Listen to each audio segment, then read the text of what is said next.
നമസ്തേ. പ്രിയ കൗലകം എന്ന നമ്മുടെ ഈ ചാനലിലെ പുതിയൊരു വീഡിയോയിലേക്ക് എല്ലാവർക്കും ഒരിക്കൽ കൂടി സ്വാഗതം. ഞാൻ പ്രിയ. ഒന്ന് നിന്ന് തിരിയാനോ പരസ്പരം മനസ്സിലാക്കാനോ ഒന്ന് ചേർത്ത് പിടിക്കാനോ പോലും പറ്റാത്ത ഒരു കാലഘട്ടത്തിൽ മനുഷ്യൻ യന്ത്രങ്ങളെ പോലെ പാഞ്ഞുകൊണ്ടിരിക്കുന്ന ഈ യുഗത്തിൽ ജെമിനിയുടെയും ചാറ്റ്ജിപിടിയുടെയും പുറകെ മാത്രം പോകുന്ന യുവതലമുറ, അതെ, AI ആർട്ടിഫിഷ്യൽ ഇൻ്റലിജൻസിനെ കുറിച്ചാണ് ഇന്നത്തെ വീഡിയോയിൽ ഞാൻ സംസാരിക്കുന്നത്.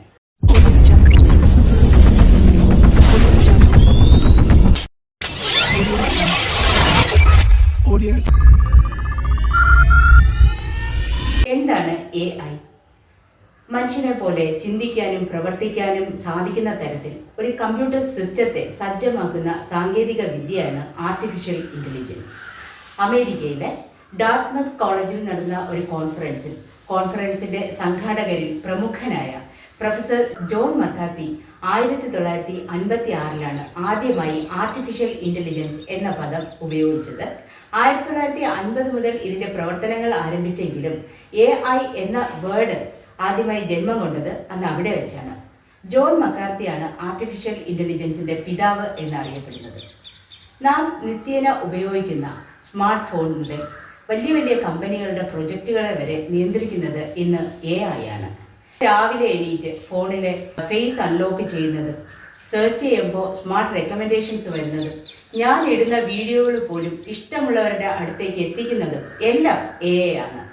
എന്തിനധികം പറയണം, നമ്മുടെ വീട്ടിൽ നിന്ന് എവിടെയെങ്കിലും യാത്ര പോകുമ്പോൾ വഴി തെറ്റാണ്ട് നമ്മളെ തിരിച്ച് വീട്ടിൽ കൊണ്ട് എത്തിക്കുന്നതും AI ആണെന്ന് പറയാം.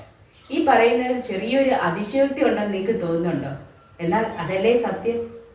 ഇന്ന് പല മേഖലകളിലും AI ഉപയോഗിക്കുന്നുണ്ട്. പ്രത്യേകിച്ച് വൈദ്യശാസ്ത്ര മേഖല, വിദ്യാഭ്യാസ രംഗം, കാർഷിക മേഖല, ട്രാഫിക്, കാലാവസ്ഥ, ഇവയിലെല്ലാം AI നല്ല പങ്ക് വഹിക്കുന്നുണ്ട്. അതുകൊണ്ടാണ് ഞാൻ പറയുന്നത്, AI മനുഷ്യ ജീവിതത്തിൽ ഒഴിച്ചുകൂടാനാകാത്ത ഒരു റോളാണ് ഈ കാലഘട്ടത്തിലുള്ളത്. വൈദ്യശാസ്ത്ര മേഖലയിൽ മനുഷ്യനെ എങ്ങനെ AI സഹായിക്കുന്നുവെന്ന് നമുക്ക് നോക്കാം. കൃത്യമായ രോഗനിർണയം നടത്തുന്നതിലൂടെ, അതായത് എക്സ്റേ, CT സ്കാൻ ഇവയെല്ലാം സസൂക്ഷ്മം പരിശോധിച്ച് വ്യക്തവും കൃത്യവുമായിട്ടുള്ള രോഗനിർണയം നടത്താൻ AIക്ക് സാധിക്കും. അതിലൂടെ ഭാവിയിൽ വരാനിരിക്കുന്ന മാരക രോഗങ്ങളെ പോലും മുൻകൂട്ടി കണ്ടെത്താൻ AIക്ക് സാധിക്കും. പിന്നെ മരുന്നുകൾ കണ്ടെത്തുന്നതിൽ ഡോക്ടറെ സഹായിക്കാൻ AI പ്രധാന പങ്ക് വഹിക്കുന്നു. വൈദ്യശാസ്ത്ര മേഖലയിലെ ഒരു പ്രധാന വിഭാഗമായിട്ടുള്ള പേഴ്സണലൈസ്ഡ് മെഡിസിൻ, അതായത് ഓരോ വ്യക്തിയുടെയും ജനിതക ഘടന, ജീവിതശൈലി, ആരോഗ്യസ്ഥിതി ഇതെല്ലാം മനസ്സിലാക്കി ഓരോരുത്തർക്കും ചേരുന്ന തരത്തിലുള്ള ചികിത്സാ രീതിയും മരുന്നുകളും നൽകുന്ന ഒരു വിഭാഗമാണ് പേഴ്സണലൈസ്ഡ് മെഡിസിൻ. അത് ഇന്ന് AI വളരെ കൃത്യമായിട്ട് നിർവഹിക്കുന്നുണ്ട്. ഇതിന് പാർശ്വഫലങ്ങൾ വളരെ കുറവാണ് എന്നതും മറ്റൊരു പ്രാധാന്യം അർഹിക്കുന്ന കാര്യം തന്നെയാണ്. പിന്നെ റോബോട്ടിക് സർജറികളെ കുറിച്ച് പറയുമ്പോൾ നിങ്ങൾക്കറിയോ, 2001 സെപ്റ്റംബർ 7 വൈദ്യശാസ്ത്ര ലോകം ഒരു ചരിത്ര വിജയത്തിന് സാക്ഷ്യമായി. അതിനെയാണ് ടെലി സർജറി എന്ന് പറയുന്നത്. അമേരിക്കയിലെ ന്യൂയോർക്കിൽ വെച്ച് ഒരു കൂട്ടം ഡോക്ടേഴ്സ് ഫ്രാൻസിലെ ഒരു രോഗിയുടെ പിത്താശയം നീക്കം ചെയ്യുന്ന ഒരു സർജറി നടത്തുകയുണ്ടായി. അതും AI ഉപയോഗിച്ചുകൊണ്ട് റോബോട്ടിക്കിലൂടെ. സിയൂസ് എന്ന റോബോട്ടിക് സിസ്റ്റമാണ് ഈ സർജറിക്ക് ഉപയോഗിച്ചത്. ഇതൊരു വലിയ വിജയമായിരുന്നു. ഇന്ന് ഗവേഷകർ പറയുന്നത് 2030 കൂടി നാനോ റോബോട്ട് സിസ്റ്റം നിലവിൽ വരുമെന്നാണ്. നാനോ റോബോട്ട്സ് എന്ന് പറയുമ്പോൾ നമ്മുടെ ബ്ലഡ് സെൽസിന്റെ സൈസിലേ ഉണ്ടാവുള്ളൂ ആ റോബോട്ട്. അവയെ മനുഷ്യ ശരീരത്തിലേക്ക് കയറ്റി വിടുമ്പോൾ ശരീരത്തിലെ ആവശ്യമില്ലാത്ത കോശങ്ങൾ, പ്രത്യേകിച്ച് ക്യാൻസർ കോശങ്ങളെയൊക്കെ നശിപ്പിക്കാൻ അവർക്ക് കഴിയുമെന്ന്. അതുപോലെ ശരീരത്തിനുള്ളിൽ എന്തെങ്കിലും അബ്നോർമാലിറ്റീസ് ഉണ്ടെങ്കിൽ അത് കണ്ടെത്താനും അവയെ അപ്പോൾ പ്രതിരോധിക്കാനും ഈ നാനോ റോബോട്ടുകൾക്ക് കഴിയും എന്നാണ് വിദഗ്ധർ പറയുന്നത്. അടുത്ത വിദ്യാഭ്യാസ മേഖലയെക്കുറിച്ച് നമുക്ക് പറയാം. ഓരോ കുട്ടിയുടെയും കഴിവിനും സ്പീഡിനും ഒക്കെ അനുസരിച്ച് പഠനത്തിന് സൗകര്യമായ വിധം പാഠ്യഭാഗങ്ങളെ തരംതിരിച്ച് നൽകാനായിട്ട് AIക്ക് സാധിക്കും. അതുപോലെ അധ്യാപകർക്ക് വിദ്യാർത്ഥികളെ എളുപ്പത്തിൽ പഠിപ്പിക്കാനും AI സഹായിക്കുന്നുണ്ട്. പിന്നെ മൂല്യനിർണ്ണയം നടത്താൻ അധ്യാപകർക്ക് വളരെ സഹായകമാണ് AI. ഇന്ന് മിക്കവാറും സ്കൂളുകളിൽ AI ഉപയോഗിക്കുന്നുണ്ട്. ഇനി സമീപ ഭാവിയിൽ തന്നെ എല്ലാ സ്കൂളുകളിലും AI ഉപയോഗിക്കപ്പെടും എന്ന് നമുക്ക് പ്രതീക്ഷിക്കാം. കാർഷിക മേഖലയെക്കുറിച്ച് പറയുകയാണെങ്കിൽ കൃഷിയിടം മൊത്തത്തിൽ ഡ്രോണുകൾ ഉപയോഗിച്ച് നിരീക്ഷിക്കാനും, എന്തിന്, മണ്ണിൻ്റെ നനവ്, കീടങ്ങളുടെ ആക്രമണം, വിത്തിൻ്റെ ആരോഗ്യം ഇവയെല്ലാം കണ്ടെത്താൻ AIക്ക് സാധിക്കും. പിന്നെ വിത്ത് വിളയുന്നത് എപ്പോഴാണെന്ന് കൃത്യമായി പ്രെഡിക്റ്റ് ചെയ്യാനും എഐക്ക് സാധിക്കും. കാലാവസ്ഥാ നിരീക്ഷണത്തിലാണെങ്കിൽ അവരുടെ പ്രഡിക്ഷൻ വളരെ ആക്യുറേറ്റ് ആയിരിക്കും, പ്രത്യേകിച്ച് മഴ, ചുഴലിക്കാറ്റ് ഇവയെല്ലാം പ്രവചിക്കുമ്പോൾ. ട്രാഫിക്കിലാണെങ്കിലും ട്രാഫിക് ബ്ലോക്കുകൾ നേരത്തെ കണ്ടെത്താനും ട്രാഫിക് സിഗ്നലുകളിൽ മാറ്റങ്ങൾ വരുത്തി നമ്മുടെ യാത്ര സുഗമമാക്കാനും ഒക്കെ എഐ കൊണ്ട് സാധിക്കുന്നുണ്ട്. നമ്മൾ സാധാരണക്കാർക്ക് യാത്ര ചെയ്യുമ്പോൾ സമയം എല്ലാവർക്കും വളരെ വിലപ്പെട്ടതാണ്. അപ്പോൾ ഷോർട്ട് കട്ടുകളൊക്കെ കണ്ടെത്തി നമ്മുടെ യാത്ര അനന്തപ്രദമാക്കാൻ എഐക്ക് ഇപ്പോൾ സാധിക്കുന്നുണ്ട്. ഇപ്പം ഞാൻ പറഞ്ഞതെല്ലാം എഐയുടെ ഗുണങ്ങളാണ്.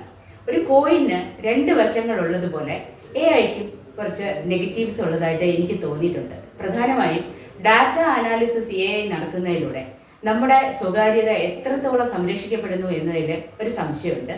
പിന്നെ പലപ്പോഴും തെറ്റായ വിവരങ്ങൾ എഐ നൽകുന്നതിലൂടെ ജനങ്ങളിൽ കൺഫ്യൂഷനും അതുവഴി പ്രോബ്ലംസും ഉണ്ടാക്കാറുണ്ട്, പ്രത്യേകിച്ച് മെഡിക്കൽ ഫീൽഡിൽ. ഇത് രോഗിയുടെ മരണത്തിന് തന്നെ പലപ്പോഴും കാരണമാവാറുമുണ്ട്. അതുകൊണ്ട് പറയുന്നത് മെഡിക്കൽ ഫീൽഡിൽ ഡോക്ടേഴ്സ് എഐകളെ ഒരു അസിസ്റ്റൻ്റായിട്ട് മാത്രം കാണുകയും ഡോക്ടറുടെ വാക്ക് തന്നെ ആയിരിക്കണം അവസാന വാക്ക്. പിന്നെ പ്രധാനപ്പെട്ട ഒരു നെഗറ്റീവായിട്ട് എനിക്ക് തോന്നിയത് റെസ്പോൺസിബിലിറ്റി. എഐ എന്തെങ്കിലും പ്രോബ്ലംസ് ഉണ്ടാക്കിയാൽ who should take the responsibility എന്ന് ചോദിക്കുമ്പോൾ I should take the responsibility എന്ന് ഒരിക്കലും ഒരു എഐ പറയാറില്ല. അപ്പോൾ ആരാണ് ഈ ഉത്തരവാദിത്തം ഏറ്റെടുക്കേണ്ടത്? എഐകളെ നിർമ്മിക്കുന്ന കമ്പനികളാണോ, അതോ എഐകളെ ഉപയോഗിച്ച് സർവീസ് നടത്തുന്ന സ്ഥാപനങ്ങളാണോ? വളരെ കൃത്യവും വ്യക്തവുമായിട്ടുള്ള നിയമവും നിയന്ത്രണങ്ങളും ആർട്ടിഫിഷ്യൽ ഇന്റലിജൻസ് മേഖലയിൽ വന്നെങ്കിൽ മാത്രമേ ഈ വരായികളെ തടയാൻ നമുക്ക് കഴിയുള്ളൂ. ഞാൻ ഇൻട്രോയിൽ പറഞ്ഞ പോലെ ഒന്നിനും നേരമില്ലാതെ ഓടുന്ന നമുക്ക് നമ്മുടെ ഓരോരുത്തരുടെയും വീട്ടിൽ ജെമിനിയും ChatGPT ഒക്കെ സഹായഹസ്തമായിട്ട് എത്തുന്നത് എന്ത് പരിതാപകരമായ കണ്ടീഷനല്ലേ. ആർട്ടിഫിഷ്യൽ ഇൻ്റലിജൻസും ടെക്നോളജിക്കൽ ഇൻഫർമേഷനും ഒക്കെ ഡെവലപ്പ് ആകുമ്പോൾ പലർക്കും ആശ്വാസമാണെങ്കിൽ പോലും നമ്മുടെ കുടുംബജീവിതത്തിലേക്ക് നോക്കുമ്പോൾ വളരെ പ്രശ്നങ്ങളാണ് ഉണ്ടാക്കുന്നതായിട്ട് പലപ്പോഴും എനിക്ക് തോന്നാറുണ്ട്. പരസ്പരം ഒരു സ്നേഹമോ ഒത്തുചേരലോ പിന്നെ പരസ്പരം മനസ്സിലാക്കലോ ഒന്നും നടക്കുന്നില്ല എന്നർത്ഥം. കാരണം എല്ലാവരും, പ്രത്യേകിച്ച് പുതിയ തലമുറ, ഈ എഐയുടെ പിറകെ പോകുന്നു. അതുപോലെ മുത്തശ്ശിമാർക്ക് അവരുടെ കുഞ്ഞുമക്കളെ പാട്ടുപാടി ഉറക്കാനോ കഥകൾ പറഞ്ഞു കൊടുക്കാനോ ഒന്നും പറ്റുന്നില്ല. അച്ഛനമ്മമാർക്ക് മക്കളെ കൊണ്ട് പുറത്തു പോകാനോ അവരോട് കളിക്കാനോ അവരോട് സമയം ചെലവഴിക്കാനോ അവരുടെ കാര്യങ്ങൾ ചോദിച്ചു മനസ്സിലാക്കാനോ ഒന്നും സമയം കിട്ടുന്നില്ല. ആ ഒരു സ്പേസ് ഇന്ന് എഐ കയ്യേറി കഴിഞ്ഞിരിക്കുന്നു. മനുഷ്യനാണ് എഐയെ നിർമ്മിച്ചത്. അപ്പോൾ ഇപ്പോൾ എഐയെ നിയന്ത്രിക്കുന്നത് മനുഷ്യർ തന്നെയാണ്. പക്ഷേ സമീപ ഭാവിയിൽ തന്നെ എഐ മനുഷ്യനെ നിയന്ത്രിക്കുന്ന ഒരു സാഹചര്യം വന്നാലോ? എനിക്ക് ആവലാതിയുണ്ട്. എന്നാൽ നിങ്ങൾക്കോ? മനുഷ്യരാശിയുടെ മേലുള്ള ഒരു വെല്ലുവിളിയായി ഈ എഐകൾ മാറാതിരിക്കാൻ കർശനമായ നിയമങ്ങളും നിയന്ത്രണവും വേണമെന്ന് ഞാൻ നേരത്തെ പറഞ്ഞല്ലോ. ഇനി എല്ലാവരോടുമായിട്ട് എനിക്ക് ഒരു കാര്യം പറയാനുള്ളൂ. സാങ്കേതിക വിദ്യ എത്ര വളർന്നാലും നമ്മൾ പരസ്പരം സ്നേഹിക്കാനും ബഹുമാനിക്കാനും സഹാനുഭൂതിയോടുകൂടി പെരുമാറാനും മറക്കരുത്. കുഞ്ഞു മക്കളോടാണ് എനിക്കിത് പ്രത്യേകിച്ച് പറയാനുള്ളത്. ഇനി പുതിയ ഒരു ഇൻഫർമേഷൻ വീഡിയോ ആയിട്ട് ഉടനെ എത്താം. അതുവരെ ഈ വീഡിയോ ഇഷ്ടപ്പെടുകയാണെങ്കിൽ എല്ലാവരും ഒന്ന് ലൈക്ക് ചെയ്യുക, ഷെയർ ചെയ്യുക, ചാനൽ സബ്സ്ക്രൈബ് ചെയ്യുക. ഞാനിടുന്ന പുതിയ വീഡിയോകൾ കിട്ടാനായിട്ട് ബെൽ ഐക്കൺ കൂടി ഒന്ന് എനേബിൾ ചെയ്യുകയും വേണം. അതുപോലെ പ്രിയ കോവിലകത്തിൻ്റെ FB പേജും ഇൻസ്റ്റാ പേജും ഒന്ന് ഫോളോ ചെയ്തേക്കണേ. അപ്പോൾ അടുത്ത വീഡിയോയിൽ ഉടൻ കാണാം. അതുവരെ എല്ലാവർക്കും നന്ദി.